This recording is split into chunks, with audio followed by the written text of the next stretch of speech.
Hi everyone, and welcome back to Octopus Builds, where we are building out the Trident project for the fictional company Octo Pet Shop. So I am taking a look at our current deployment process in the current environments that we have. Let me look at the channels, group by channels right now. And so the development team for the Trident project has been getting feedback from their users. Namely, they're not super big fans of what's going on right now because it's very disruptive to them to have everything change on them. Not everything change, but have new features and functionality get introduced in the middle of the day, especially for customers in the Millard and Benson branch. On top of that, the Trident project is looking to expand this to additional tenants because right now it currently is in a pilot program to a number of their different tenants, and they're concerned by all that feedback that they're getting. So let's take a look quickly at what's going on from a graph point of view. So just as a quick reminder, this is what's happening. While Octopus Deploy is deploying to production, they're deploying the newest version of the application. All the users, they are pointing to the previous version of the application. And then once the deployment is done, then Octopus Deploy will update the load balancer to go ahead and point to the new version of the code. And what's been going on is that swap over has been occurring right away, or we're doing a Canary style deployment, which we did in the last video, where we are slowly swapping traffic over to the new version of the application. The feedback that we've gotten from the customers and from the users, specifically the users, about this is that this is very disruptive. And essentially what they want is between 8 a.m. and 11 p.m., they do not want any deployments to occur. Unless it's obviously, if it's an emergency, then they're perfectly okay with that. But if it's not an emergency, they would prefer to stay outside of hours in which the store is open. Now, the good thing is because we are deploying to tenants, each store has a different time zone, and so we can group it by that. So we're going to do that today. The other thing that we're going to do is kind of roll back some of the things that we've been doing, because what we've been hearing from our users is this is just, it's too fancy. They don't need to have something like this. The number of users at each tenant, maybe 20 to 30 at a given time at most for the busiest stores. Most likely it's going to be about 5 to 6 users. So swapping over traffic 10%, 5%, it's kind of overkill for what we're seeing. And this happens for a lot of applications where it is quite a bit of overkill to do things where we are deploying 15 times a day to production when the user base doesn't have the capabilities to absorb that many changes all at once. And two, they don't want that. They only want to see those changes happen, overnight when the store isn't open. And then when they come in, if there's any new changes, they want to be notified because the store is open at, some stores open at 9 a.m., some stores open at 10 a.m. And so this will give them a chance to kind of review what's different, make any appropriate training, make any changes they need to make, whatever the case may be. Because again, this is not a public-facing application. This isn't something that you're seeing 24/7 traffic, millions upon millions of users hitting this. This isn't Google.com or this isn't Apple.com or anything along those lines. So, there's different considerations when you're thinking about your deployment process. And blue-green and Canary-style deployments might be almost too clever. It might involve too much, and it might introduce a disruption that you don't mean to introduce to your user base. And that's ultimately why we're here. So we're going to be rolling back some of the things that we've done in the past. But that isn't to say that this idea is a bad idea. What we're going to do is we're still going to have the runbook that we have set up, but we're going to tell it to basically run at a set time. So essentially what we're going to do is configure a runbook to run every night at 11 p.m. to basically say, hey, if there's any new versions of the code, go ahead and update the load balancer. So that's really what we're going to do. But we're also going to be removing blue-green environments. We're going to be removing the Canary style deployments. Again, just because we don't need something like that. So let's go ahead and get started for today. So the first thing that we're going to want to do is let's go ahead and jump into our deployment process. And you might be thinking, man, it's kind of crazy to undo this type of work. But reality, it actually isn't. I have seen situations where we got so far ahead of our users that the users were unable to go, this is like, what you're doing is crazy. Like, what is this new feature? What's going on? We need training. We need all this other stuff that's happening, especially for internally developed apps or business to business type applications where you need to send out this type of information so people can absorb it in a much more natural way. So what we're going to do is we're going to go back and we're going to say, I'll say revoke.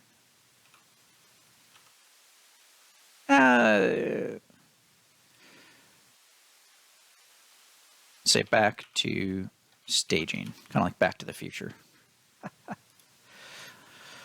The puns are strong today. So let's take a look at our deployment process first, as well as our channels. So the first thing that we're going to want to do is let's go ahead and I want to rename this channel back to, I'm actually going to say release advanced, which is fine. And this is for the folks who want to do blue-green style deployments, which at the end of the day, it's going to be no one. And then the other thing I want to do is I just want to copy this pre-release tag because I want to include it on a new channel. So let's add a new channel. I'm just going to call you release and use this channel for all future releases going forward. And I want to do the release channel. It's not the default channel. Add a version rule. Add it to my 3 steps. Add my version. Oops. It's 1.0 to 4.0. Okay. And we should be good to go with this. So this is we've created a new channel where basically we're kind of going, it's not release legacy. Now it's just release. Okay, so now let's go back into our deployment process. So the first step, calculate deployment mode. We want to continue running that how we have it set up. Same thing with the run database runbook. Perfectly okay with how we have that set up. We might jump into that runbook just to make sure that it can run across all the environments we want to run it across, but for now we are good to go. The generate database delta report. Yep, this is good to go. We don't have any restrictions on our environments or tenants. The auto approve step. Right now, this is for the pseudo tenant, which is what we want, but it's only going to run in staging blue, staging green. Let's change that to go back to staging. And we want to do the same thing with the approve step. It is currently run on staging blue and staging green, and now we want to go back to staging. Again, the whole point of this is we want to get back to a point where we are swapping that. We're going to be swapping basically the load balancer over at the end of the day, later in the night, as opposed to right away. Deploy the database changes. This looks good. Nothing in there. Deploy Trident Web. Looks good. Verify application. I'm just going through each step just to make sure, because the last time I did something like this, I forgot to do it. And then we want to call the Canary deployment runbook. I'm going to change this around. I'm just going to say call the load balancer update runbook to update the load balancer a later time to 100% to point to the new code.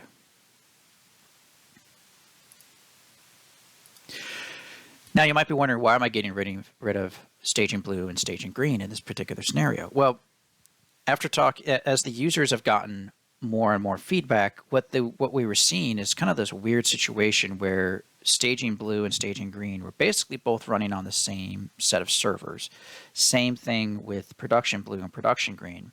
They're both running on the same set of servers out at the store. They only have one server out at the store. And so there was some like trickeration that was going on, and it was just making things more and more complex, unnecessary. And so the plan is we're going to deploy the website to a very specific location. And this is by convention. It will automatically do all this stuff for us. So it's going to deploy it to a very specific folder. And we are then going to come in later and we would update the load balancer to basically point to the new host header is essentially what we're going to be doing. So we're setting up within the web server, we would be setting up like either host headers or redirects saying, hey, this is v4. And then the server would handle all of that traffic for us. So the load balancer would say, okay, I want to point to this version of the application. It will work. Unfortunately, we're doing pseudo deployment, so I can't show you exactly working how I want it to be, but that would be the way that I would do something like that. Call the load balancer run update runbook. And we'll get back to this in a bit. Yeah, we'll get back to this in a bit. But I'm actually going to be removing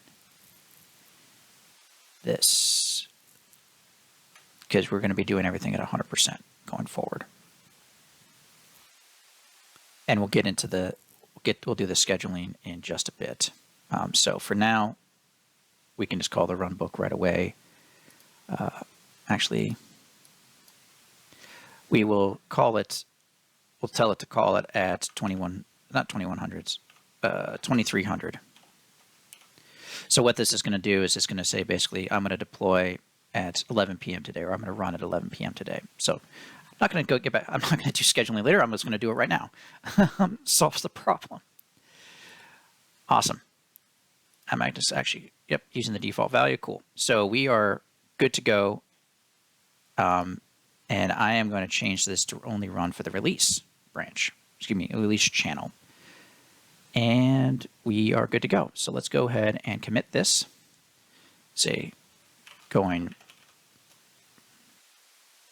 updating to just use the staging environment. And commit this. Because again, I mean, we don't want to get too clever in what we're doing, because that ends up causing much more of a headache than we want. This is all about listening to user feedback. When you are developing applications, especially if they're internal applications or business-to-business style applications, you're going to have a much more focused user base. Whereas if you're developing, say, a public-facing website,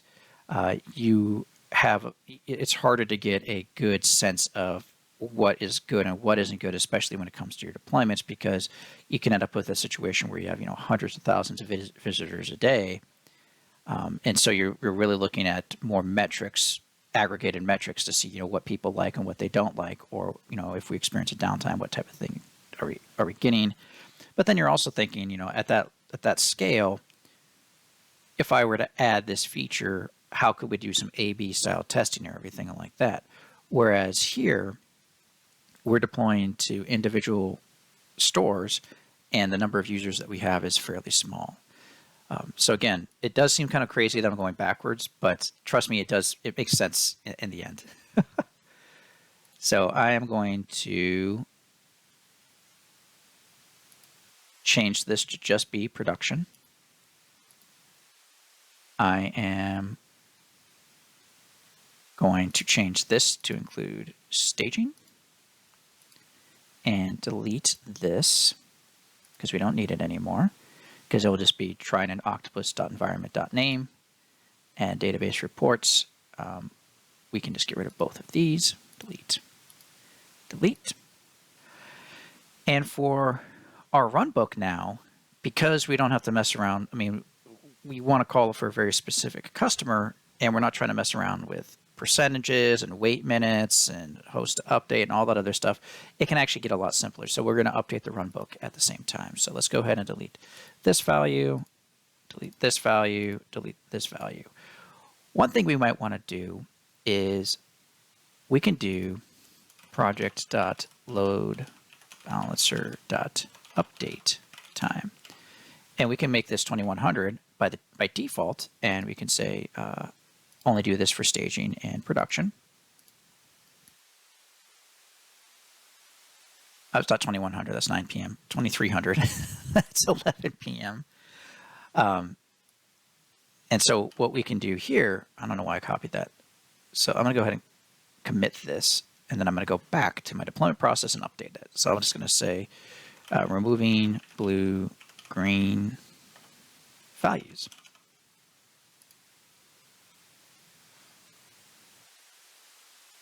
Should take a couple quick seconds. I'm going to go back to staging. Awesome. Cool. And we just need to change this.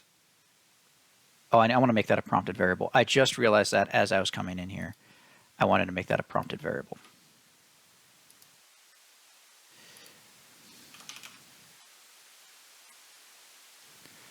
Commit. Update the runbook to use the update time.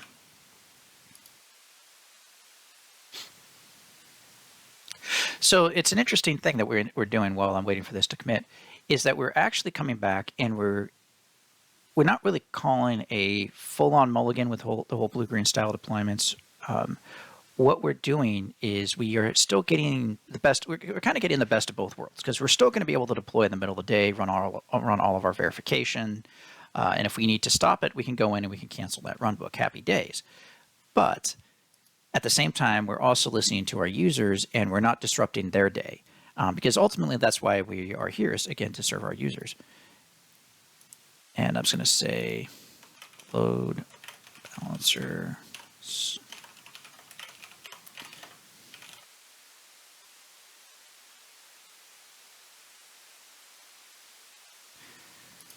And make that a single line text box.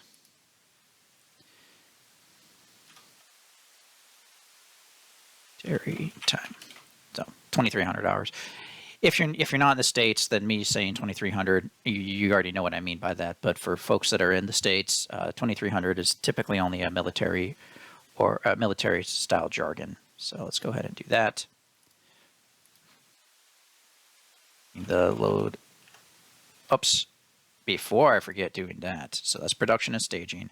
And I only want this to run on the deployment process. You do not want it to run anywhere else. Oh my gosh, misspelled the. It's a variable to be a prompted variable. Alrighty. Things are coming along nicely here.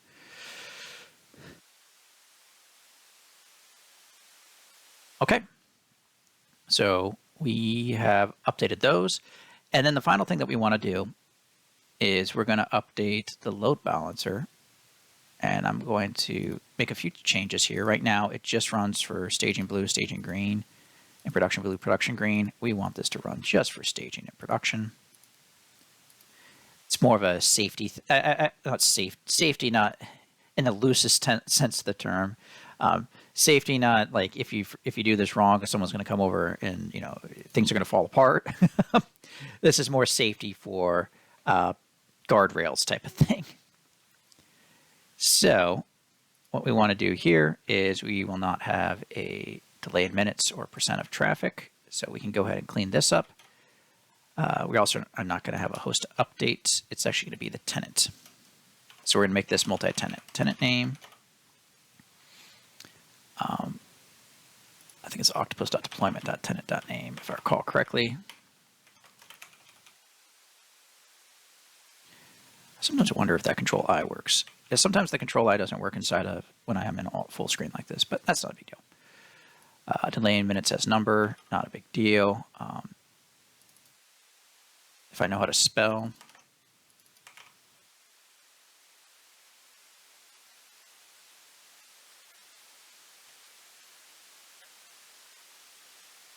Okay.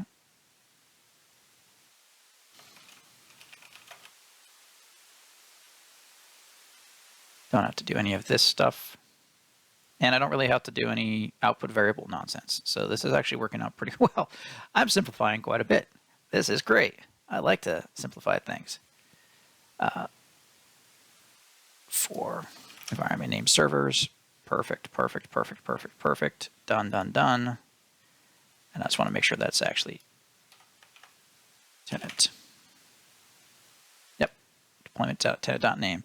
Picked it right the first time. I do not need percent in traffic, nor do I need step name. So we should be good to go. So, and then the next thing we need to do is just, we can just go ahead and delete this step. So we're just updating the load balancer.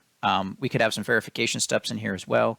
The nice thing is with this is then you could also have verification steps before you update the load balancer as well as after you update the load balancer. And if anything goes wrong, you just don't change anything. So it's another good way to add in some verification processes into this whole thing before you have your users actually starting to use it. So I'm going to go ahead and save this. And I'm going to make a couple of other changes. I am going to must run this against a tenant. And I just realized I have to make one more change. Oh my gosh, lots of clicking back and forth. It's one of those things where I had a plan of what I was going to do, and I've actually started making those changes. But at the same time, I realized that I hadn't gone quite all the way through. So I forgot the tenant name. So I'm going to make this multi-tenant. I made this multi-tenant. So let's go ahead and commit this.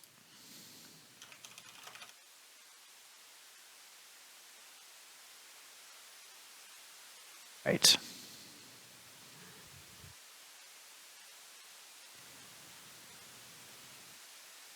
So let's go ahead and let's trigger the run book. Let's just make sure that it's fine. And I am going to use the current draft, staging, go to internal, call good.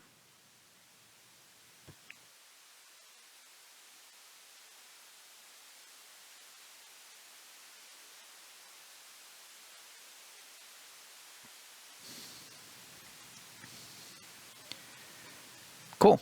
Easy peasy, nice and easy. We can go ahead and publish this bad boy. Alrighty.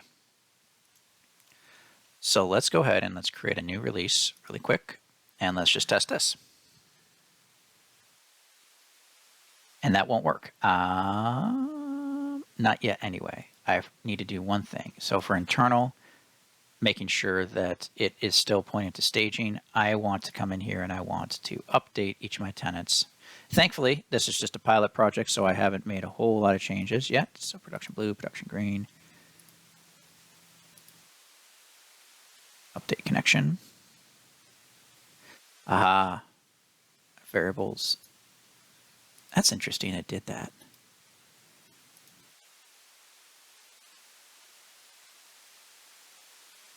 Ah, that's interesting. It's just, that's an interesting thing that it did.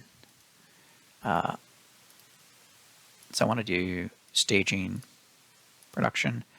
I wonder if that's just a little quirk. I bet this is probably not a very common scenario. And again, it's not the end of the world. Oops. Where you're going in and you're removing environments from tenants. Most of the time it's typically the other way around. Cool. So we can go ahead and edit this. The only reason I want to do this is just to make sure that I don't accidentally make a mistake and just reference staging and production appropriately. Any O2. And then finally, our final tenants, NEO3. Production, staging. So this is another good reason why it's good to kind of have a pilot program, especially if you are experimenting with different deployment techniques or trying out different things. So if you do have to go back through and change, you're not changing a whole bunch of things all at once. Alrighty. So we should be able to create a release. Back to staging. You want to go to just release. And we want to do 3.6. Actually, I'm pretty sure that already exists. 3.1. Sure. At least for now. I'm just doing some testing right now. Cool. Alrighty, so we're going to go ahead and deploy this. And fingers crossed everything works, which it should work because we have checked and double checked, but that's why you test, just to make sure everything should be working. And so this is really only for firing and all that other stuff. So this might take a couple minutes to get to the point where we are going to call the runbook. So I'm going to go ahead and pause this, and then I'll come back to you in just a few seconds. All right, we are in the process of calling out that runbook. So hopefully everything works at this particular point in time, and it looks like it did. It says it was successfully invoked, so you can access it here. And if we click on that, we were taken to it, and it has not started yet. And if we look at our tasks, we can see that it is queued to run at, 2300 time. So it says in 2 hours. So because I'm using dynamic workers and they're all running off of UTC time, I need to convert it to the local time for the tenant in and of itself. So that's not the end of the world. Let's actually do that because I kind of want to walk through how to do that. I think that's rather interesting before we wrap up for the day. That's funny. I didn't even realize. I completely spaced on that. So what we're going to do is I have created some tenant tags. Actually, I've already been thinking about this for a little bit.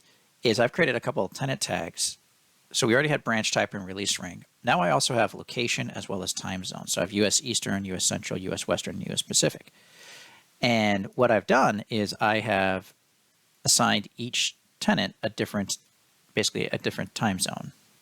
US Central,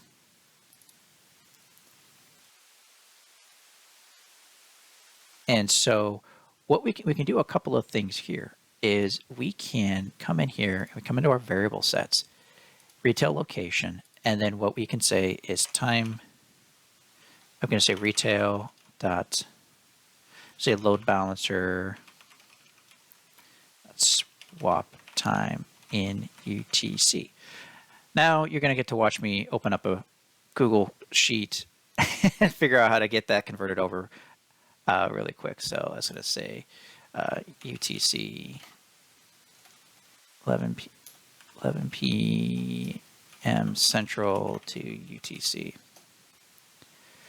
So that's 4 a.m. UTC time. Not a big deal. So let's go ahead and let's come back to our retail. So 04, and we can define the scope. Now here's the cool thing is we can actually define our scope, and we can say for our time zones, so that's for US Central. Now that I know that, hopefully I can do math correct, and so it would be 0304 US Central. Nope. Open editor, define scope. Wrong one.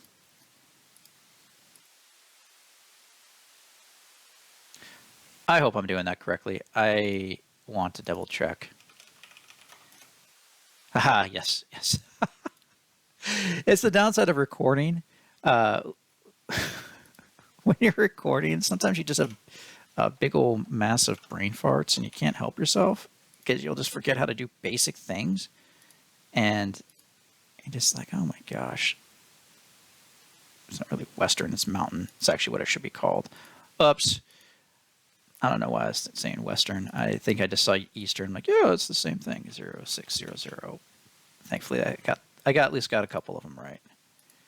Again, when you are recording, sometimes you have brain farts and you're not really paying attention. I would say you're paying attention, but you just logic sometimes just leaves your head. So what we can do here now is we can come in here and we can go into our project and still make this a prompted variable.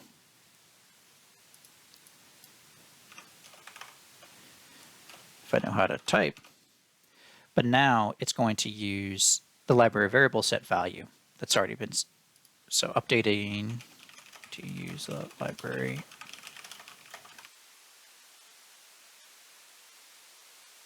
Oh my gosh, time zone. So now what we can do is, so now we can say, okay, that by default, we're going to use, whatever value is provided.